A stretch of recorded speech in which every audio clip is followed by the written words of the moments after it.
제가 질문 하나로 오늘 말씀을 시작하려고 합니다.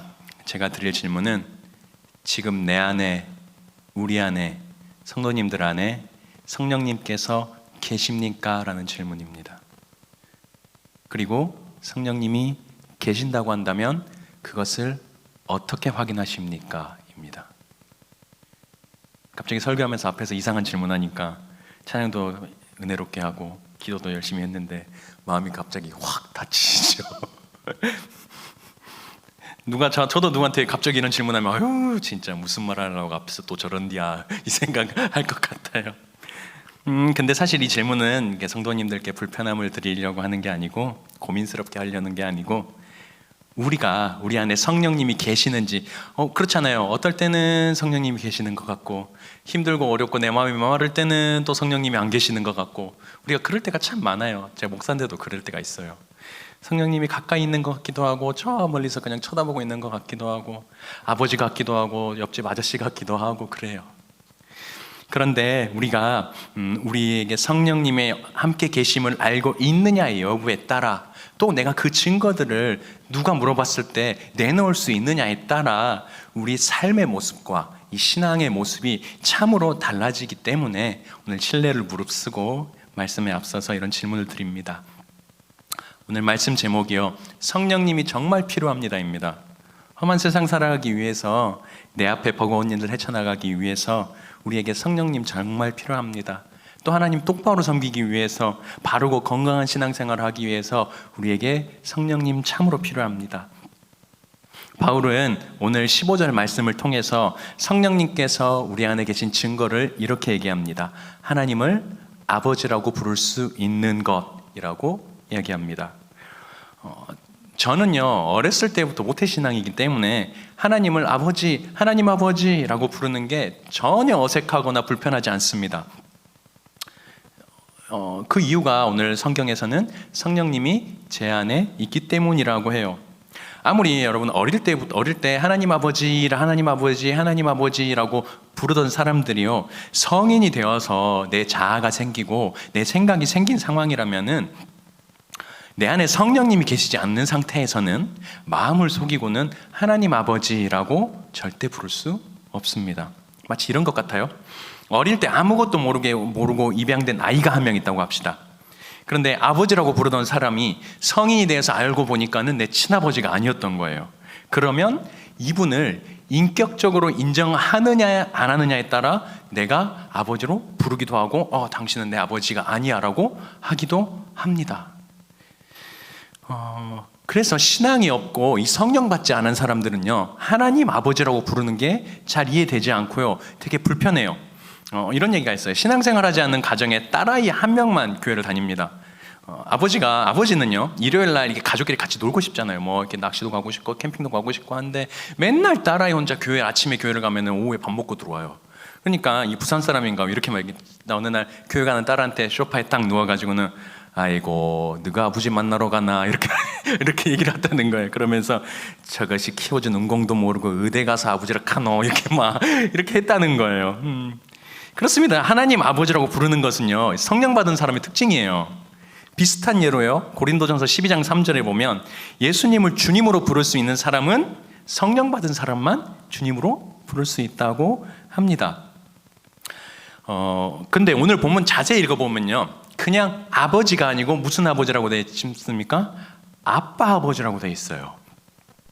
오늘 15절에 아빠 아버지라고 부르게 된다고 하는데 이 아빠 아버지는 마가복음에서 예수님이 처음 사용하신 말이에요. 예수님이 하나님한테 아빠 아버지라고 얘기하셨어요. 그때 당시에 있던 제자들하고 사람들이 충격을 받습니다. 왜냐하면 이 사람들한테 하나님은 아버지가 아니에요. 그냥 저 높은 곳에 계시는 온 우주를 통치하시고 위대하신 하나님, 신중의 신인 하나님이 유대인들에게 하나님 아버지, 하나님이신 거예요. 근데 예수님이 갑자기 오셔가지고는 아빠 아버지라고 얘기하니까 사람들이 뻥 찐 거예요. 어떻게 아빠 아버지라고 할 수 있는가? 이 아빠라는 단어는요, 이 아람어인데요, 우리나라 말하고 똑같죠. 어린아이들이 아버지를 부를 때 쓰는 말이에요. 조금 더 덜 형식적이고 조금 더 친밀하게 부르는 말입니다. 우리 아이들이 언제 아빠 부르죠? 아빠 언제 부릅니까? 사랑해서 부르나요? 아니죠? 아닌 것 같아요. 왜 부릅니까? 아빠라고 부른가? 뭔가 도움이 필요해서 부른 겁니다. 용돈을 달라고 한다든지 뭔가 지 힘으로 안 되는 게 있으니까 아빠를 부르는 거예요. 오늘 성경이 그런 의미를 말하는 겁니다. 여러분, 지하철이나 사람들 있는 곳에서 나쁜 사람한테 이렇게 봉변당하려고 할 때 도와주세요 라고 하잖아요. 근데 그것보다 더 빨리 사람들의 집중을 시킬 수 있는 말이 뭔지 아세요? 아빠! 엄마예요. 그러면은 도와주세요라는 말을 하는 것보다 그 주변에 있는 모든 아빠 엄마가 그 사람을 쳐다보게 돼 있대요. 그리고요, 엄마들은요 있잖아요, 자기 아이 손잡고 가는데도 뒤에서 꼬맹이가 엄마 부르면 어떻게 해요? 내 아이 손잡고 있는데도 거기가 돌아봐줘요. 그게 엄마래요. 희한하죠? 어떤 여학생이 길을 가다가 저 앞에서 엄마 이렇게 뽀글 파마한 엄마가 쫙 가고 있더래요. 그래서 너무 반가워서 엄마라고 불렀더니 그 주변 100m 그 소리가 들리는 모든 곳에는 뽀글 파마 아줌마들이 초롱초롱한 눈빛으로 자기를 쳐다봤대요. 그래요. 그게 오늘 성경에 말하는 아빠 아버지의 첫 기초적인 말이에요. 하나님의 관계가 이런 관계라는 거예요. 거룩하시고 위대하시고 높으신 곳에 있는 하나님이 맞으신데, 아빠 성령이 우리 안에 오시면은요, 그 거룩하신 하나님보다 조금 더 가깝게 아빠라고 부를 수 있는 하나님이라고 우리가 부를 수 있다라고 하는 거예요. 아이가요, 좋은 부모라면 아이가 자기를 부르면 어떻게 해요? 관심을 보이고 응답을 합니다. 근데 아이들도 그거를 잘합니다. 또 아이들이 언제 아빠 부르냐면, 저희 애들 같은 경우는 그런 것 같아요. 이제는 큰 놈은 잘 안 그래요. 큰 놈은 이제 제가 뭐 집에 일 마치고 집에 가면 보통 막 둘째 셋째는 막 뛰어나서 아빠 막 그래, 아빠 다녀오셨어요? 그러면 되게 기분이 좋아요. 근데 이제 애들 크면 어떻게 돼요? 제 큰 놈 많이 크거든요. 딱 소파에 누워가지고는 핸드폰 따가면서 왔어? 그래요. 이제 커가지고는 그래요. 보통 그 어린아이들은요, 아빠라고 부르는 이유가 도란도란 얘기하려고 그래요. 애기들 그럴 때 그런 시기가 있어요.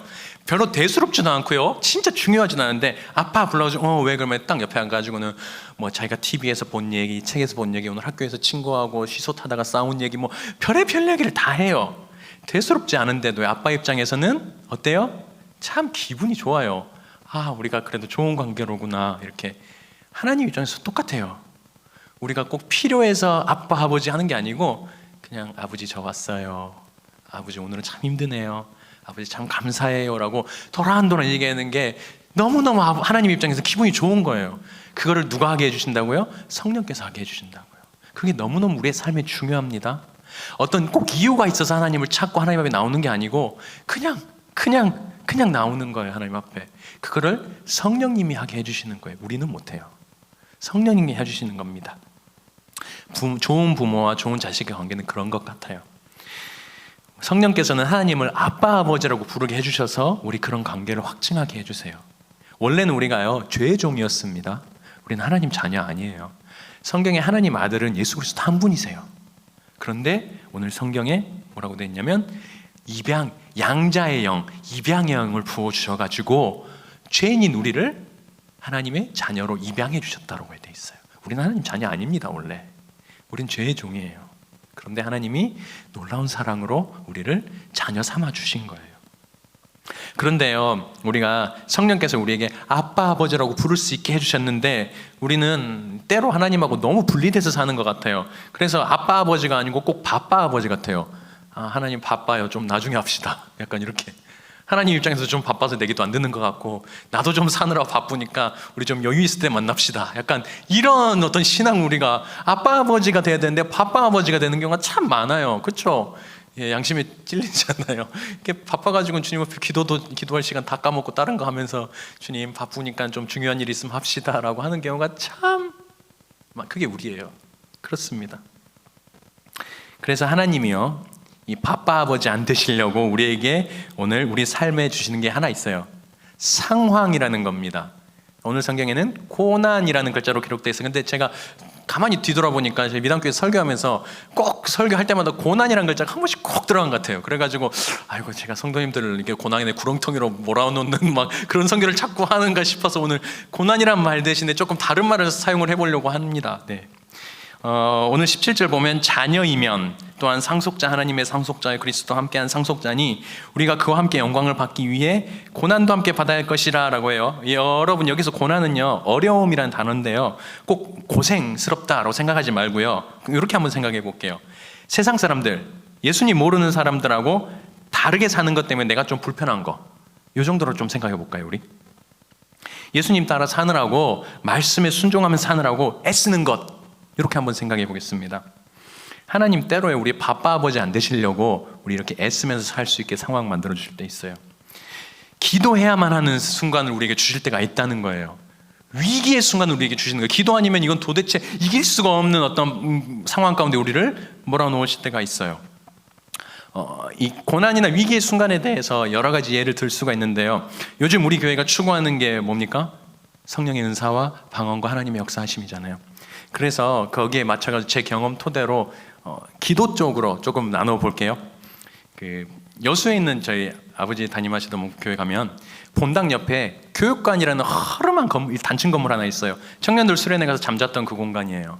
거기 가면은 지금이야 뭐 도로도 들어오고 수도도 들어오고 전기도 들어오고 했는데, 처음에 이렇게 제가 여수 시내 한복판에 살았어요. 그 이순신 광장이라는 데가 있거든요. 되게 유명한. 거기가 시내 한복판이었어요. 지금 우리 교회 위치 정도 되는 거예요. 객사 이런데, 구도심. 그런데 어느 날 갑자기 아버님이 은혜를 받으셔가지고 산속으로 들어가시더니 교회를 하나 개척하기 시작합니다. 그래서 한번 갔더니 이거는 도로도 없고 수도도 없고 가스도 안 들어오고 불도 안 들어와요. 근데 있는 거는 교육관이라고 먼저 지어놓은 허름한 가건물 하나가 지어져 있습니다. 어머니께서 아버지와 함께 교회 개척하실 때 그 자리에서 40일 금식 하시면서 그 터에서 기도하셨어요. 대단히 영적 전쟁이 심했다고 해요. 이게 확인된 건 아닌데요, 이게 거기 살던 나간 사람들이 그 자리에 그런 게 있었대요. 여러분 마을 같은 데 가면 큰 나무에 이렇게 막 무당들이 이렇게 막 걸어놓는 뭐죠, 막 이렇게 아시죠? 제가 뭔지 잘 모르겠어요. 끈 같은 거 걸어놓고 앞에 밥 먹다 남은 거 이렇게 고실해 놓은 거 있고 그렇잖아요. 제사 드리는 것 같은 그런 큰 나무가 있었대요. 확인된 바는 아니에요. 그냥 들은 바예요. 저도 그 자리가 교육관 터래요. 거기를 제가 중학교 1학년인가 2학년 때예요. 제가 지금 중학교 1학년 2학년 생각하니까 별로 아닌 것 같은데, 우리 손자들 손녀들 아이들 중학교 1학년 생각해 보세요. 얼마나 어려요. 저도 참 어렸습니다. 그때 교회에서 놀다가요, 옆에서 놀다가 볼일 보러 가려면 교육관을 지나가야 됩니다. 화장실이 하필 밖에 있어요. 왜 그런지 모르겠어요. 교육관을 지나가 볼일을 보고 딱 오는데 교육관이 오싹하는 거예요. 갑자기 느낌이 오싹해. 뭐지 이거? 근데 오싹한데 이게 제가 그때 당시에 중학교 2학년이면 여러분 뭐예요?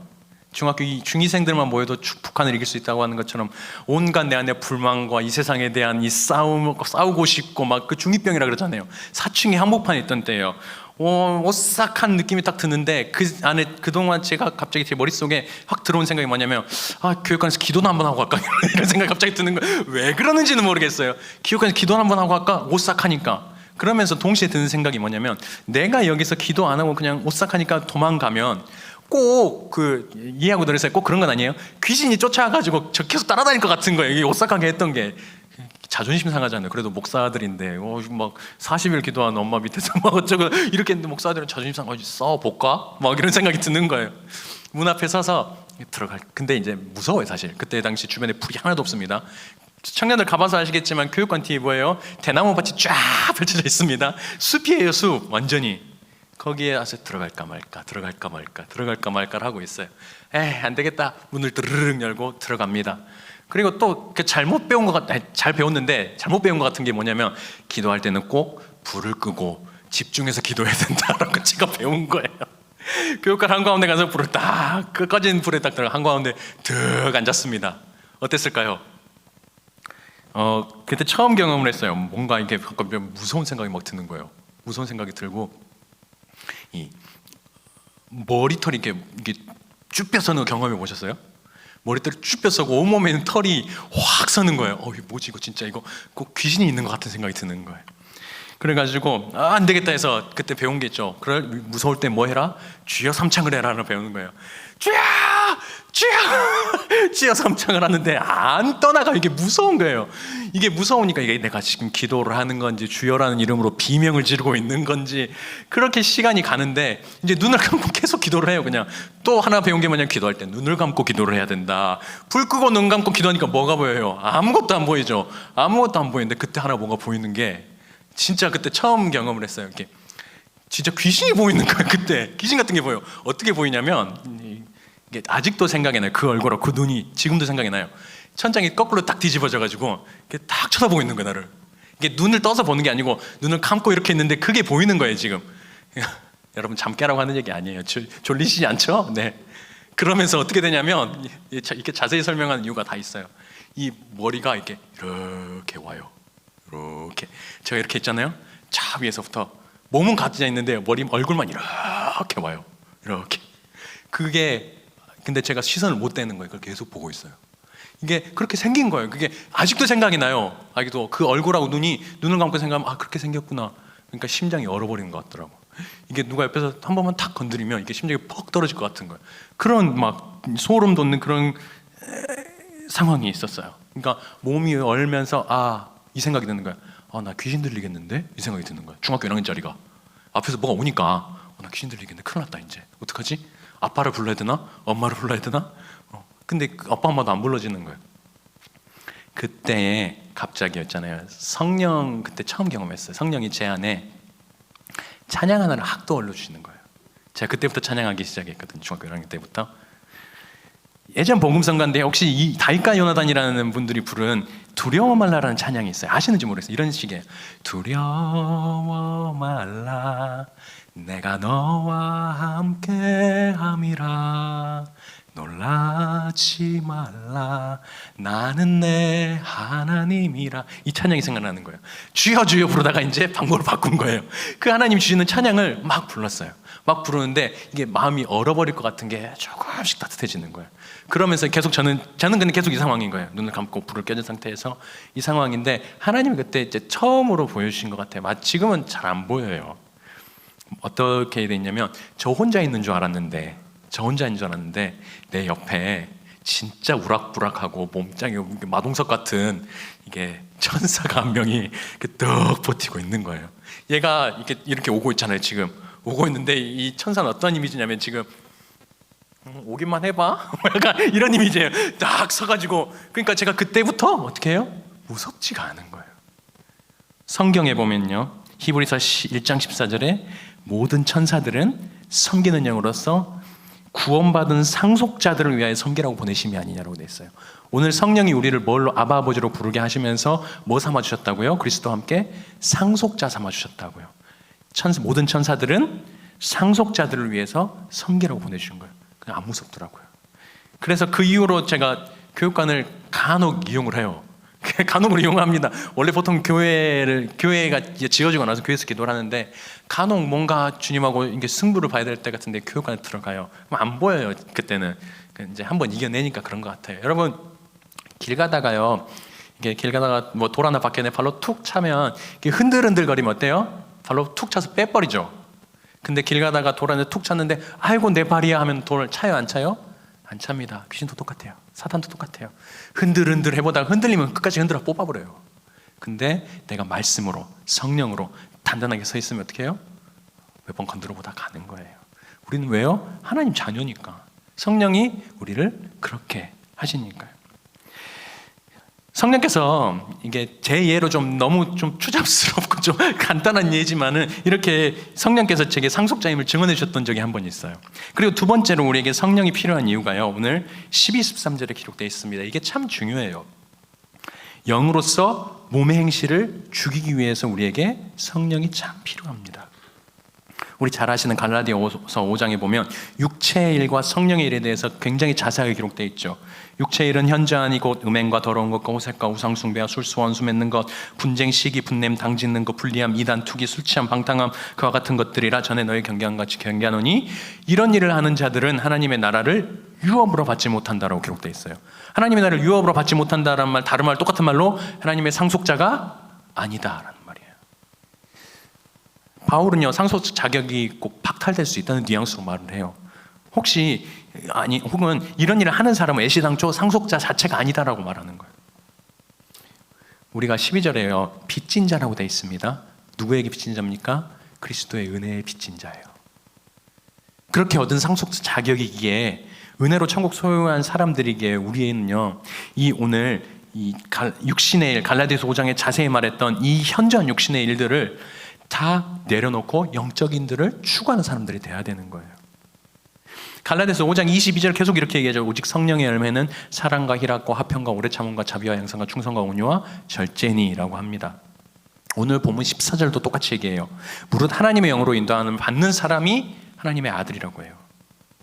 핵심적인 건요, 여러분, 내 안에 성령이 와야 되는 이유는요, 우리가 성령의 인도로 변화돼야 되기 때문입니다. 내 힘으로만 할 수가 없어요. 성령이 오셔야 내가 조명이 돼요. 아, 내가 이런 사람이구나. 아, 내가 이런 연약함이 있구나가 조명이 되는 거예요. 우리 존재와 성품과 말과 행동과 눈빛이, 표정이 성령의 사람으로 변해가야 된다는 거예요. 그게 내가 성령이 내 안에 있는 증거라는 거예요.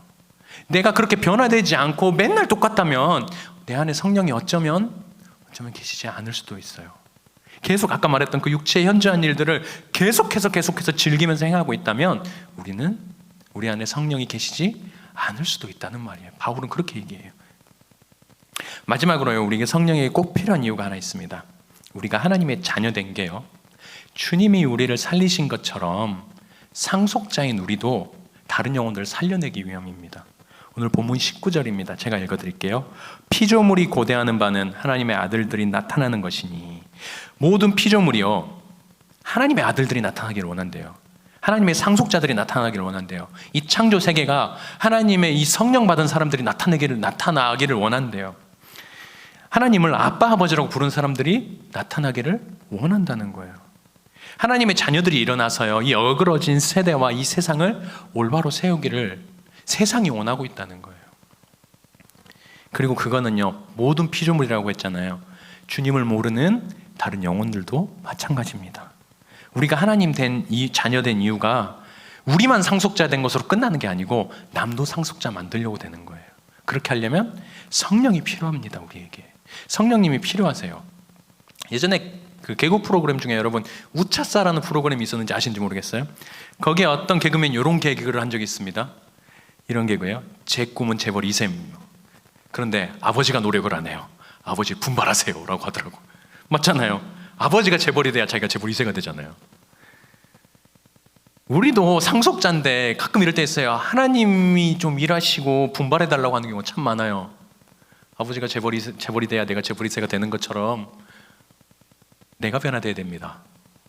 내가 달라붙어야 돼요, 하나님한테. 제가 저는 외할머니, 어머니로부터 이어져가지고요, 뱃속에서부터 모태신앙으로 축복받고 태어났어요. 3대죠. 근데 제 아버지는요, 당신께서 처음 예수 믿은 사람이에요. 어느 부흥에서 주님을 경험을 하고요, 주님 만나고요, 뭘 하셨냐면은, 지금도 참 진짜 대단하다고 생각해요. 3년 6개월을 하루도 안 빼놓고 철야를 하셨어요. 한숨도 안 자고 3년 6개월을 밤에 이렇게 식사하고 이렇게 밤이 되시면은 항상 이렇게 두꺼운 파카 같은 거 겨울에는 둘러 쓰고 가지고는 그 다음 날 새벽까지 새벽 예배를 마치고 나야 들어와요. 한숨도 안 자고 그렇게 3년 반을 철야를 하셨습니다. 기도를 얼마나 많이 하셨어요. 진짜 뭐 5시간, 6시간, 7시간, 10시간까지 이렇게 하시던 분이에요. 3년 반을. 그렇게 하면서 그 기도 제목이 뭐였냐면, 하나님 우리 엄마, 우리 아빠, 우리 누나들, 동생 예수 믿게 해주세요 였대요. 다른 게 아니고 3년 반 철회한 목적이 그거였다고 하더라고요. 그렇게 어느 날 기도하다가요, 기도 중에 꿈이었는지 환상이었는지 모르겠는데, 이게 가끔 이렇게 가족 모임 할 때나 뭐 설교하실 때 이렇게 막 이렇게 호기롭게 얘기하세요. 내가 옛날에 3시간 반 기도할 때, 3년 반 기도할 때 이렇게 하나님이 보여주셨다고, 이런 게 있어요. 지금부터 얘기 드리는 거는 저희 아버님 꿈이나 환상 속에서 본 얘기예요. 어떤 수많은 사람들이요, 끝도 안 보이는 사람들이 어디론가서부터 와서 어디론가 가고 있더래요. 이제 당신도, 아버지께서도 그 무리에 껴가지고 걸어가는 거예요. 한참을 걸어가는데 이 앞에 높고 가파른 절벽이 하나 있더래요. 높고 가파른 절벽, 장애물이죠. 많은 사람들이 그 앞에 장애물을 보고 옆으로 피해가더래요. 다 돌아가는 거예요.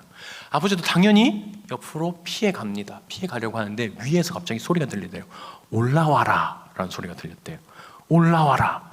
위를 딱 쳐다보니까 너무 높고 너무 가팔라가지고 도저히 올라갈 수가 없을 것 같아요. 그래서 안 될 것 같다고 생각을 하는데 올라와라 라고 하는 거예요. 그래서 그 말씀에 순종해서 올라갑니다. 얼마나 가파르고 얼마나 힘든 길인지 손톱이 다 빠지고요, 신발에서 피가 다 새어나오고 손이 피로 물들어가지고는 정말 어쩔 수 없이 올라가는 거예요. 그래서 어느 정도 올라와서 더 이상 못 올라가겠다고 뒤를 봤더니 이제 내려가지도 못하겠더래요. 그럼 어떻게 해요? 올라가야지요. 올라가는 겁니다. 떨어질 뻔한 위기를 몇 번이나 하고 끝까지 올라갑니다. 위에 이제 결국 몇 시간 얼마나 올라간지는 모르겠어요. 맨 꼭대기에 올라가서 위에를 탁 봤는데 손이 탁 걸쳐지더래요. 탁 걸쳐지는데 더 이상 거기서는 올라갈 수가 없더래요. 힘이 없어서. 그때 위에서 어떤 손이 이렇게 훅 들어서 자기를 들어 올려주더래요. 들어 올려서 딱 보니까, 지금 보니까 천국 보고 오신 것 같다는 그런 것 같아요. 올라가 보니까 잔디밭이 막 펼쳐져 있고 아름다운 꽃들이, 향기로운 꽃들이 막 지금도 막 진짜 황홀하게 얘기하세요. 그 잔디밭을. 그래서 지금도 막 잔디밭 너무 좋아하세요. 잔디 막 교회에서 옛날에 잔디 깔려고 난리친 적도 있어요. 저는 그러니까 지금 콘크리트 다 밀어버렸는데 교회에서 잔디 깔려고 엄청 노래가지고 뭐 그랬어요. 잔디 너무 좋아했어요. 잔디밭에 그 냄새, 아름다운 향기가 나는 꽃들이 있더래요. 그러면서 고생했다라고 하더래요, 자기 보고. 근데 제 아버지가 호기심이 참 많아요. 제가 성함 얘기 드렸던가요? 임자 판석이라고, 판단하는 분이세요. 판단.